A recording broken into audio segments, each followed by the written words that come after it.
Bismillahirrahmanirrahim. Assalamualaikum warahmatullahi wabarakatuh. Alhamdulillah al-wahidil ahad al-fardis samad alladzi lam yalid wa lam yulad wa lam yakul lahu kufuwan ahad.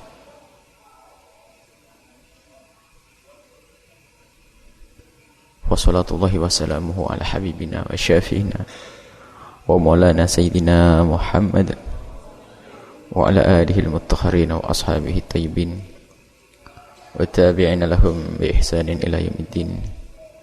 Allahumma ya rabbana inna nas'aluka ilman nafi'a wa na'udzubika min ilmin la yanfa' wa amalin la yurfa' wa qalbin la yakhsha wa 'ainin la tadma' nafsin la tashba' innaka anta ala kulli syai'in qadir. Allahumma ya rabbana thabbit qulubana ala dinik wa surna yawmal qiyamati ma'a zumratil muwahhidin wa ma'a imamim habibika sayyidina Muhammad. Ruzukna ya rabbana taubata qabla al-maut wa syahadata 'inda al-maut wal jannata ba'da al-maut. Amma ba'du. Kita lanjutkan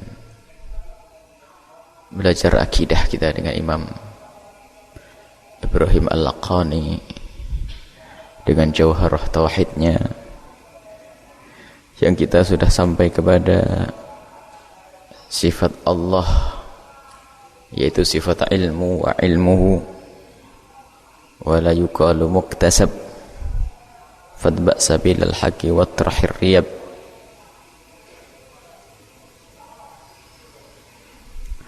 Ilmu Allah. Allah mempunyai sifat yang namanya sifat ilmu. Sifat ilmu adalah sifat azaliyah, qadimah azaliyah, qaimah bidzatihi ta'ala.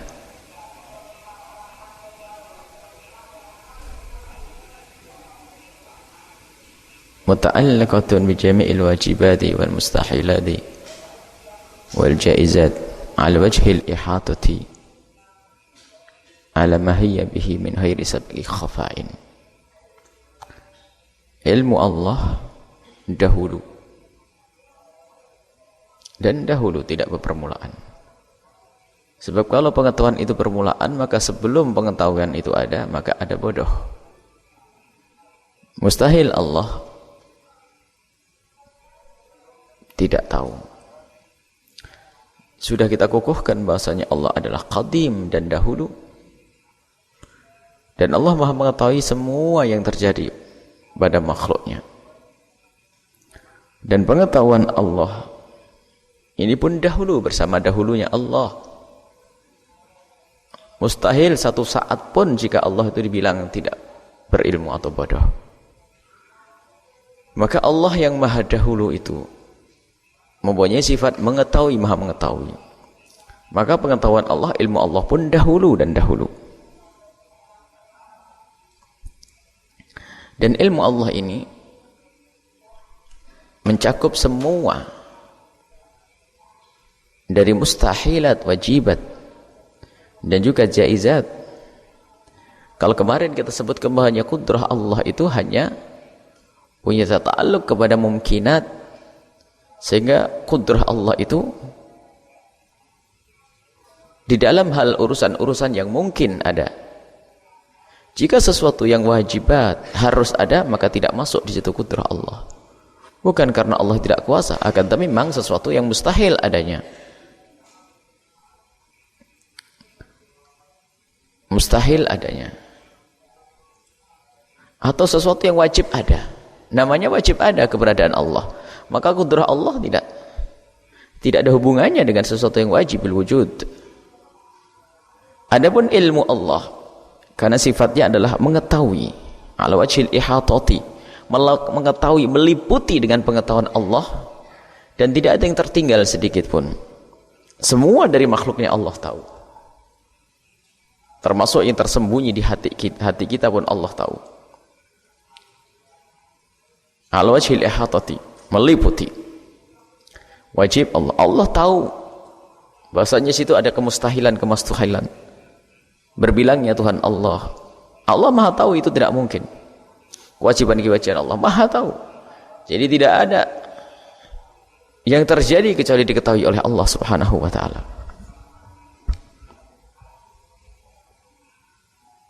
Nah, pengetahuan Allah ini meliputi semuanya. Jadi kalau dikatakan Allah mengetahui sesuatu secara global, maka Allah pun juga mengetahui segala sesuatu sampai detail-detailnya. Kita mungkin mengetahui secara global tentang sebuah rumah, tapi perlengkapan yang di dalamnya kita masih perlu melihat, dan masih ada yang ketinggalan yang tidak bisa kita sebut. Tapi Allah, pengetahuan Allah mahitum bikulli syai', Allah meliputi segala sesuatu. Allah mengetahui segala sesuatu, termasuk sesuatu yang sangat pelik, sangat kecil, maka Allah juga mengetahui. Mengetahui rincian dari apa yang ada dari makhluk-makhluknya. Tidak ada yang tertinggal dari pengetahuan Allah. Benda sekecil apapun, barang sekecil apapun, dan apa yang terjadi dengan itu semuanya, maka Allah adalah tahu dan Maha tahu. Dan ilmu Allah itu adalah tanpa ada batas, sempurna dan tanpa batas. Allah mengetahui semua yang ada di langit dan ada di bumi, di surga dan neraka. Dan Allah mengetahui bukan sekedar global wasipulan di neraka, tidak, sampai detail-detailnya. Kalau sampai Allah tidak mengetahui detail-detailnya, ada yang tidak diketahui oleh Allah. Selagi ada yang tidak diketahui oleh Allah, maka tidak pantas jadi duta. Ada yang tertinggal dari pengetahuan Allah. Maka mutlak, tidak terbatas, itu pengetahuan Allah Subhanahu wa ta'ala. Ada kaum falasifah yang terperosok di dalam masalah ilmu Allah, yaitu di saat mereka mengatakan Allah mengetahui global saja, ijmal, tapi rinciannya tidak tahu. Ini dialog falsafah mereka sampai kepada titik, yaitu Allah mengetahui globalnya, semesta, global ciptaannya, tapi detail-detailnya Allah tidak tahu. Ini adalah kekafiran kaum falasifah, kekhawatiran kaum falasifah. Jadi mereka belum bisa sampai kepada pemahaman Allah mengetahui detail-detailnya. Hasil dari dialog falsafah mereka tentunya. Tapi yang harus kita yakini bahasanya tidak ada yang terjadi di bumi ini atau di langit dimanapun dari ciptaan Allah kecuali diketahui oleh Allah. Dan Imam Ghazali kalau sudah membicarakan yang demikian selalu mengambil faedah. Buah dari kesadaran Allah Maha mengetahui kita apa? Dari detail-detail kita, hendaknya kita menjaga hati kita agar jangan sampai melakukan sesuatu yang menjadikan Allah murka. Allah Maha tahu dimanapun kita berada, sembunyi dimanapun, lintasan di hati kita, Allah adalah tahu. Allah Maha tahu. Maka dengan merasa dilihat oleh Allah, maka ia masuk maqam muraqabah, merasa dirinya terus dikontrol oleh Allah, dan ini menghantarkan seorang hamba mendapatkan kemuliaan di hadapan Allah Subhanahu wa ta'ala. Dan juga ilmu Allah itu bukan muktasab. Muktasab itu dicari, dari tidak ada menjadi ada, dari tidak tahu menjadi tak tahu. Seperti kita tidak tahu tentang alam, apakah dia baru atau tidak baru, apakah dia qadim, dengan dialog falsafah. Al-alam mutaghayyir wa kull mutaghayyir hadis wa kull hadisin yahtaj ila muhdithi. Ini kan menggunakan akal untuk merenungi, dan ilmu Allah tidak seperti itu, karena tidak pernah didahului oleh ketidaktahuan. Ilmu Allah tidak bisa dikatakan muktasab. Yaitu kalau muktasab dicari, berarti tadi tidak tahu.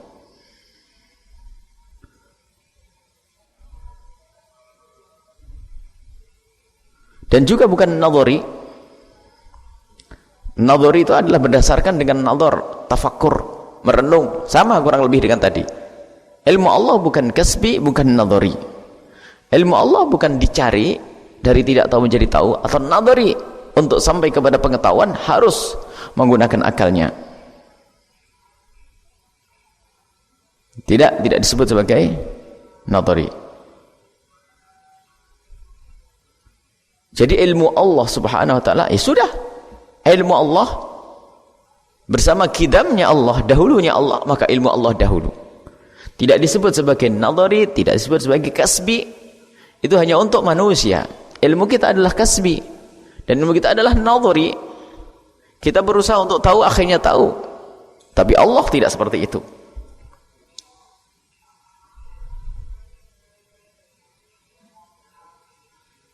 Nah, disebutkan oleh sang nadim Imam Ibrahim Al-Bajuri di situ, fadba sabilal haqqi watrahir riyab.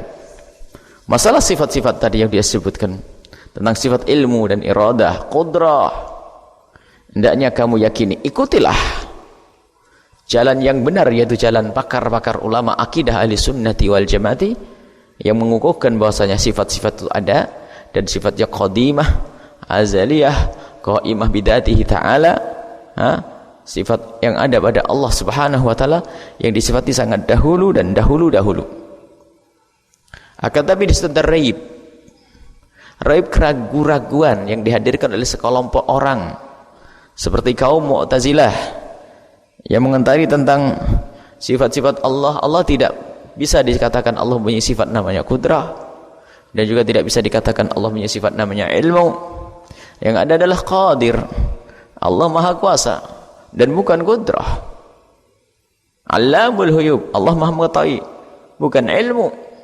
Ini adalah yang dihembuskan oleh kaum Mu'tazilati, dan sebetulnya mereka mengatakan yang demikian itu mengingkari sifat qudrah, iradah, ilmu, dan seterusnya, karena Mu'tazilah ingin menjaga akidah mereka, yaitu masalah tanzih Rabbil Alamin, mensucikan Allah dari sesuatu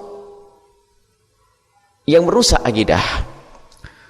Jadi tidak berani mereka mengatakan bahwasanya Allah subhanahu wa ta'ala itu mempunyai sifat, yang sifat-sifat itu ternyata adalah dahulu atau qadim.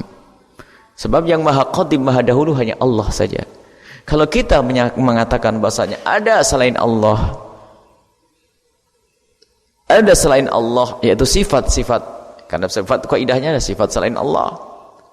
Kalau ada sifat-sifat yang bertentangan atau sifat-sifat yang selain Allah, yang ternyata sifat tersebut juga qadimah, dahulu dan sangat dahulu, maka ketahuilah yang demikian itu, yang mengatakan bahwasanya Allah mempunyai sifat yang sifat itu juga dikatakan dahulu, berarti telah mengadakan dahulu yang berbilang. Allah maha dahulu, kemudian dikatakan Allah mempunyai sifat-sifat yang juga disifati qadimah, azaliyah, sementara sifat bukanlah yang namanya sifat adalah bukan Allah, berarti ada selain Allah yang ada selain Allah yang dahulu, maka itu mengarah kepada kesyirikan. Bahkan itu dikatakan sebagai kesyirikan, mengatakan berbilangnya Tuhan, berbilangnya kudama, ta'addudul kudama. Akan tapi dijawab oleh kaum Asy'ariyah kemarin, antara sifat-sifat itu dengan zat Allah ada perbedaan, tapi juga tidak bisa dipisahkan. Jadi antara sifat-sifat ilmu, hayat, iradah, qudrah dengan zat Allah adalah ada. Jadi antara sifat-sifat Allah dengan Allah itu bukan satu, dan juga bukan selain daripada Allah, bukan selain dari zat Allah. Maka ini sedikit kalimat yang bagi sebagian orang membuat bingung, akan tapi setelah faham tentu tidak bingung. Kaum Mu'tazilah mengatakan ta'addudul qudama adalah mustahil, berbilangnya sesuatu yang dahulu adalah kekafiran. Sementara ahli sunnah wal jamaah mengatakan sifat Allah, idrak, qudrah, iradah adalah qadimah.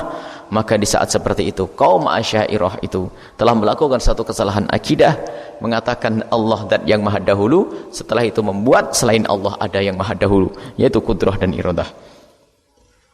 Akan tapi dijelaskan oleh ulama ahli sunnati wal jamaati bahwa dahulunya qudrah dan iradah, qudrah iradah adalah sifat yang maha dahulu. Tapi ketahuilah bahwa qudrah iradah dan ilmu itu dikatakan dahulu dia adalah bukan zat Allah, sehingga dan bukan selain zat Allah. Dia bukan zat Allah sehingga bisa dikatakan sebagai sifat. Tapi dia adalah bukan selain Allah dan juga bukan zat Allah, bukan selain Allah. Karena dia adalah sifat qaimah bidzatihi ta'ala. Dengan adanya Allah maka sifat-sifat itu pasti ada dan tidak bisa terpisahkan. Tapi sifat itu adalah bukan Allah.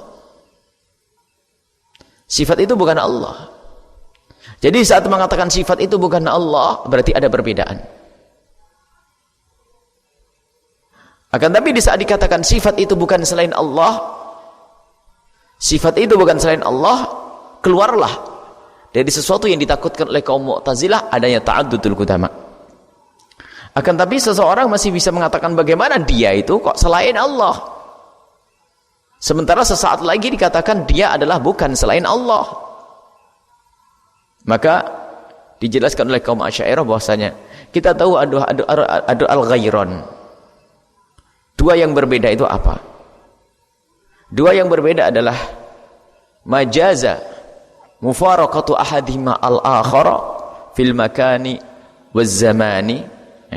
Majaza mufaraqatu ahadihima al-akhara fil zaman wal makan wal wujud wal adam. Itu baru dikatakan ghair. Sifat Allah baru dikatakan selain Allah kalau memang sifat Allah itu jaza, boleh berbeda dengan Allah dalam tempatnya, dalam zamannya. Sementara secara tempat Allah tidak bertempat, tidak butuh tempat, sehingga tidak bisa dikatakan berbeda. Kayak kemarin ini berbeda.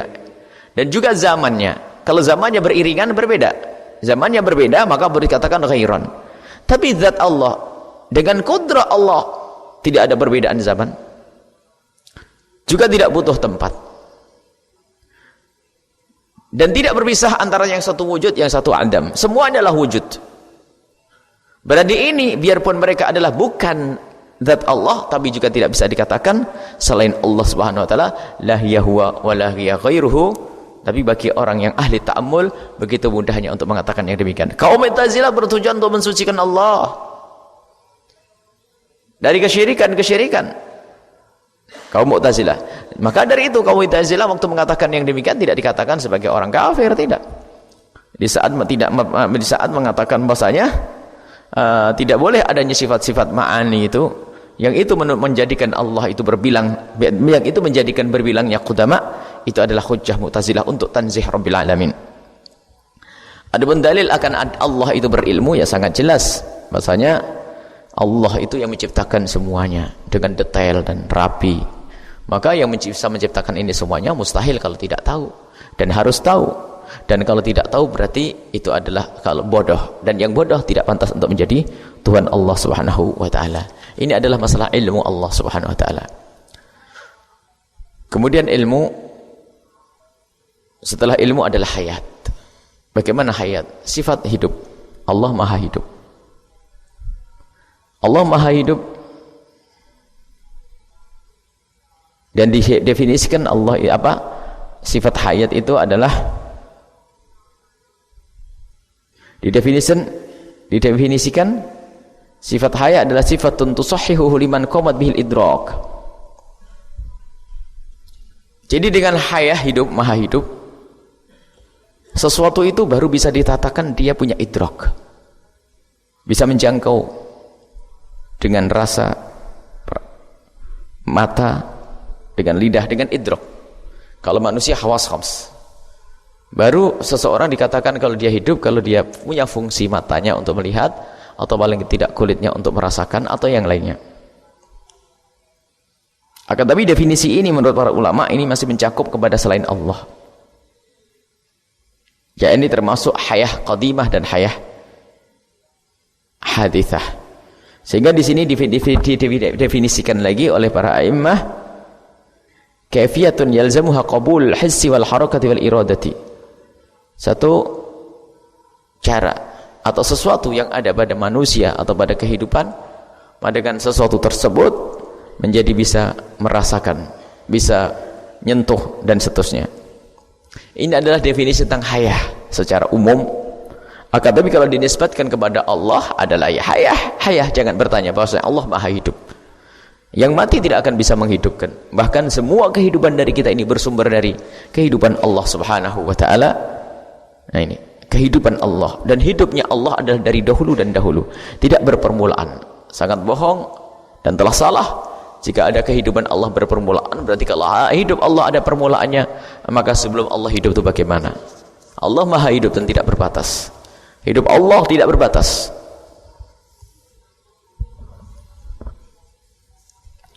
Hidup Allah tidak berbatas. Jadi dari dahulu dan dahulu adalah ada. Baik secara ringkas bahwasanya yang menjadikan Allah bisa bersifat qudrah, iradat, haya, semua sifat-sifat Allah itu akan baru dianggap sebagai sifat jika dimiliki oleh zat yang maha hidup. Mustahil lihat zat yang maha hidup, mustahil zat yang sangat berkuasa tapi tidak hidup. Mustahil zat yang sangat maha berkehendak ternyata juga tidak hidup. Mustahil. Berarti kehidupan Allah itu harus ada. Allahu la ilaha illa huwal hayyu, Allah maha hidup. Al-hayyu maha hidup dan tidak berbatas hidup Allah subhanahu wa ta'ala. Kemudian selanjutnya ilmu kalam. Kalam. Sehingga ilmu akidah ini disebut sebagai ilmu kalam karena dialog tentang ilmu kalamullah ini dialog panjang antara dua kelompok besar. Yang pertama adalah ahli sunnati kaum mu'tazilah, yang kedua adalah kaum ahli sunnati wal jamaati, kemudian yang ketiga adalah sekelompok kaum yang menisbatkan dirinya dengan kelompoknya Imam Ahmad ibn Hanbal. Nah ini adalah masalah kalamullah. Kalau menurut definisi kita ahli sunnati wal jamaati, yang namanya kalam adalah yaitu sifatun qadimatun azaliyatun qaimatun bidati ta'ala min ghairi harfin wala sautin wala taqdimin wala ta'khirin.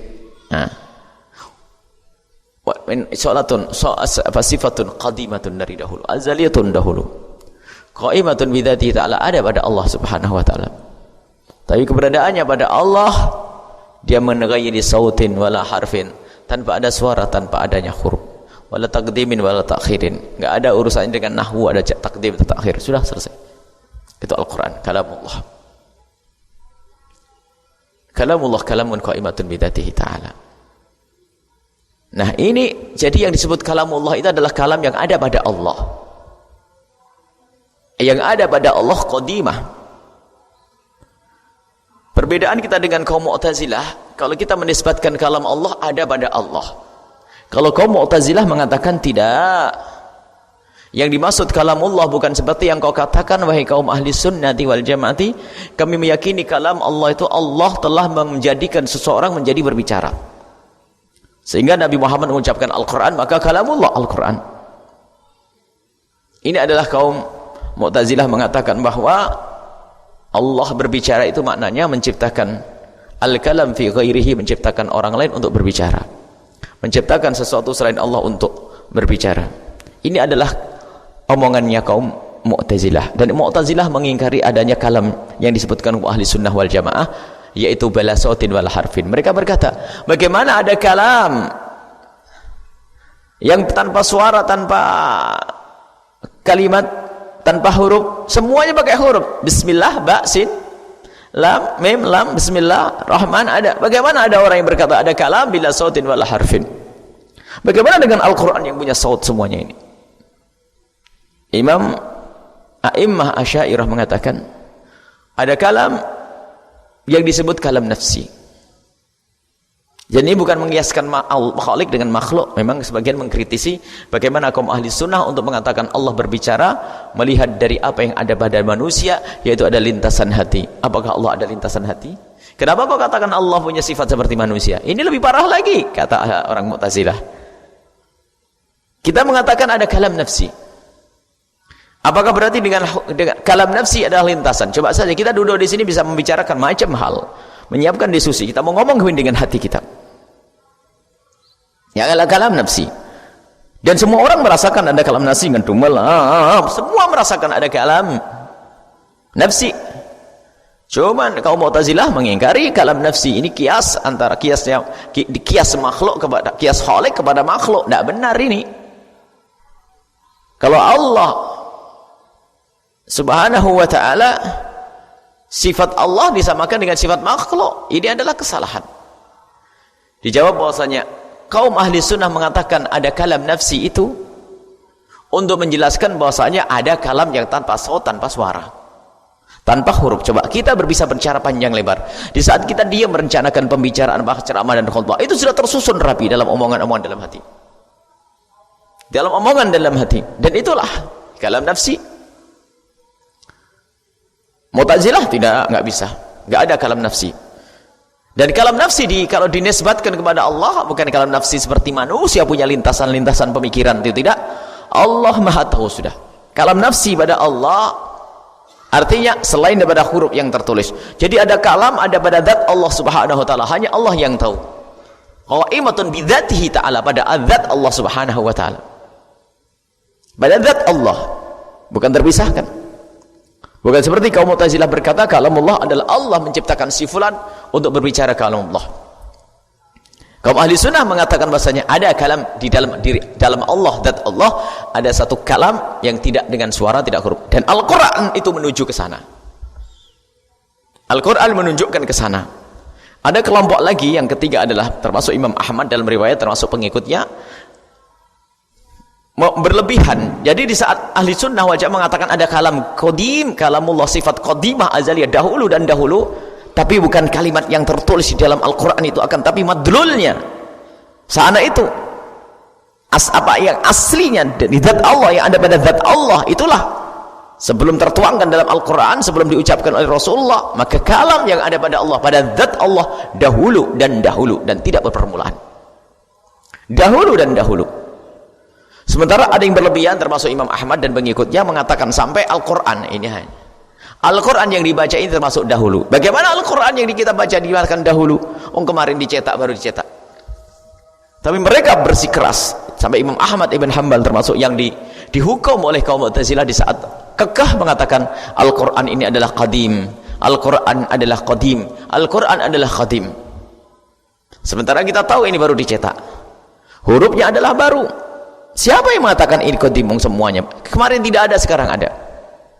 Tapi ahli sunnah wal jamaah membedakan ini kalamullah, kata Imam Ghazali, kalamullah mahfud fis sudur, maktub fis sudur, mahfud fis sudur, maktub fis sudur, wa malfud fil alsun. Malfud fil alsun, kalamullah diucapkan oleh lidah, dihafal oleh hati manusia.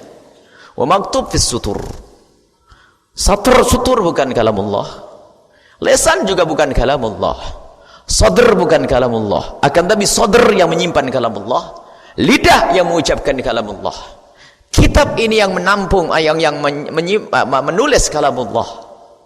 Tapi kalamullah bukan ini. Kalamullah adalah qaimah bidzati ta'ala, ada pada zat Allah Subhanahu wa taala dari dahulu dan dari dahulu.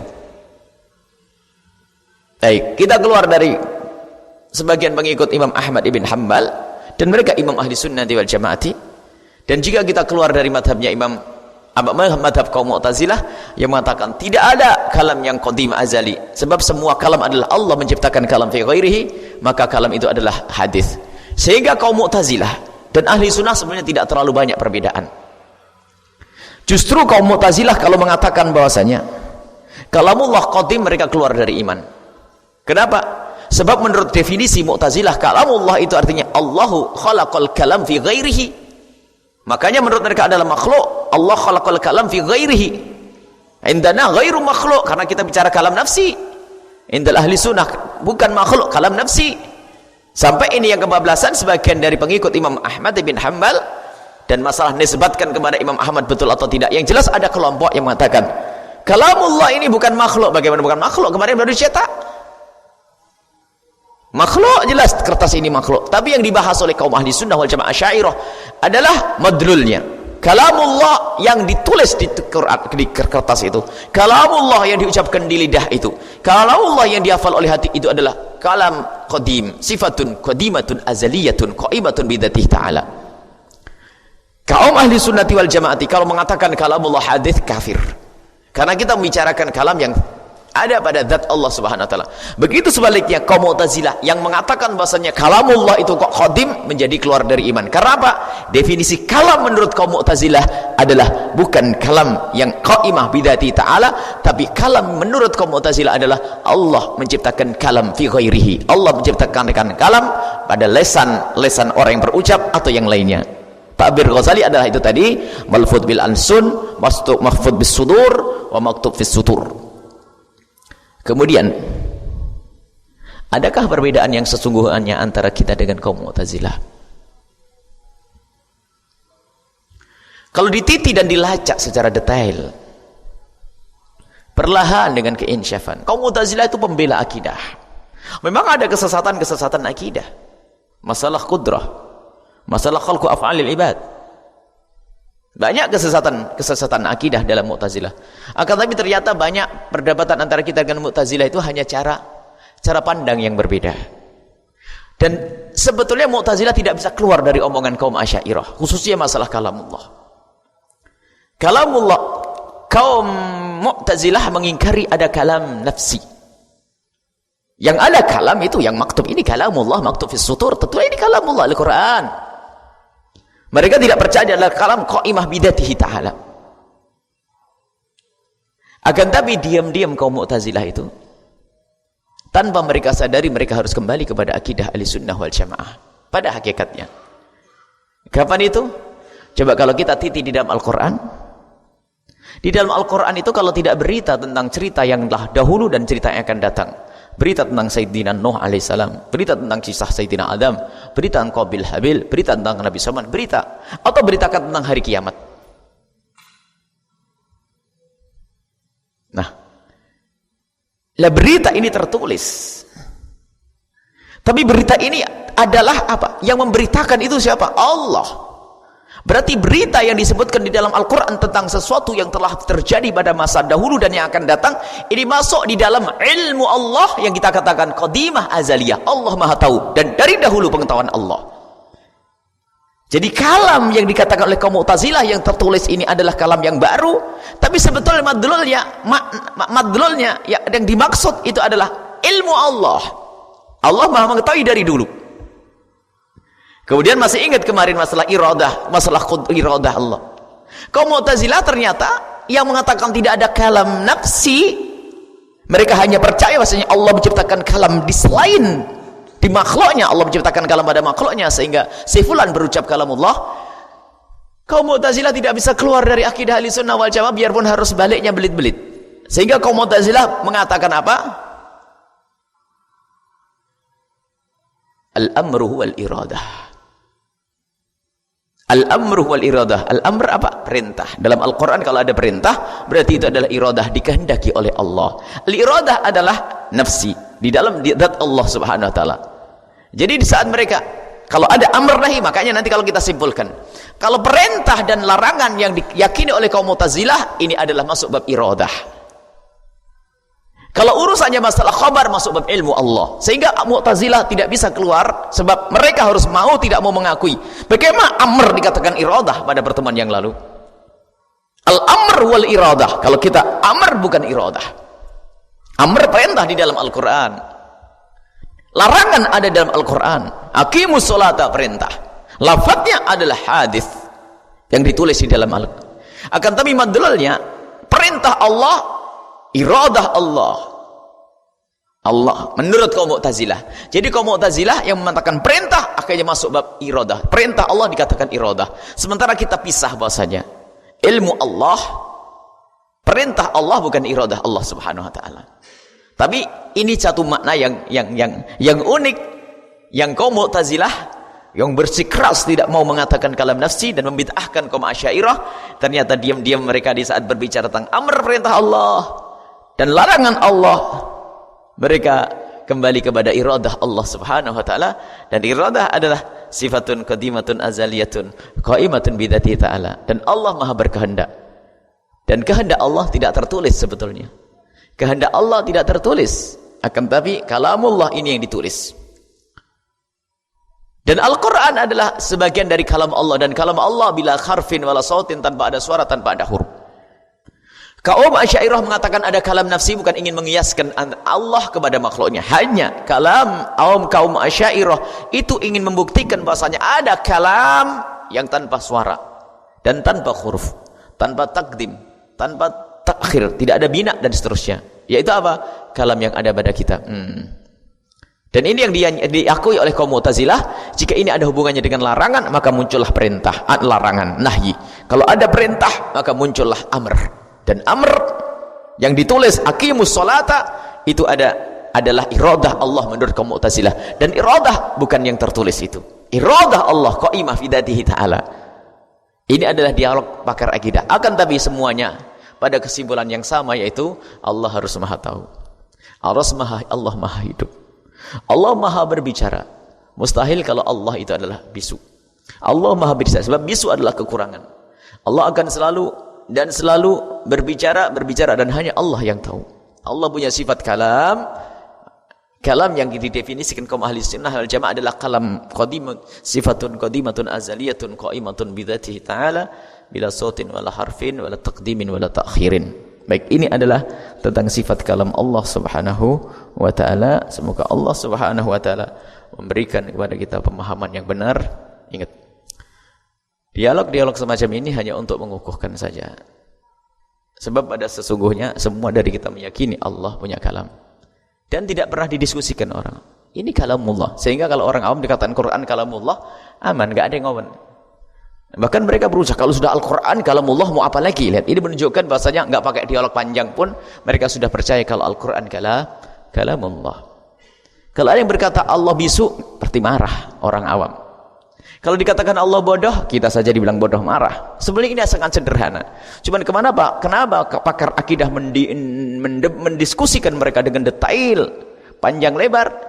Karena adalah untuk berdialog dengan orang-orang yang punya sifat pembangkangan, sehingga pengingkaran atau dikhawatirkan salah faham tentang sifat-sifat Allah seperti yang terjadi pada kaum Mu'tazilah, sehingga kaum Asy'ariyah perlu merinci sifat-sifat tersebut dengan dalil-dalil akli dan sekaligus dalil-dalil naklinya. Wallahu a'lam bissawab. Semoga Allah Subhanahu wa taala berikan kepada kita ilmu yang manfaat. Semoga Allah Subhanahu wa taala memberikan kepada kita kefahaman yang benar.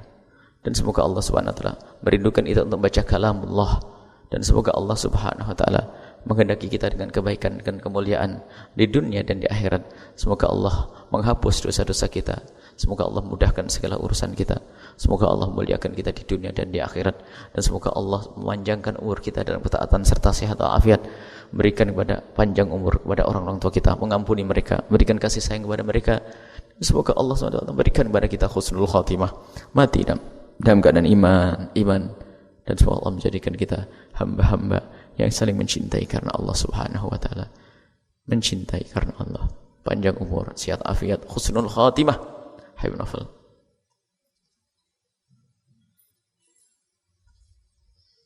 Al-Fatihah. Bismillahirrahmanirrahim. Alhamdulillahirrahmanirrahim. Maliki yaumiddin. Iyyaka na'budu wa nasta'in. Ihdinas siratal mustaqim, siratal ladzina an'amta ghairil maghdubi 'alaihim waladdallin. Amin. Terima kasih, mohon maaf. Wabillahi taufiq wal hidayah. Assalamualaikum warahmatullahi wabarakatuh.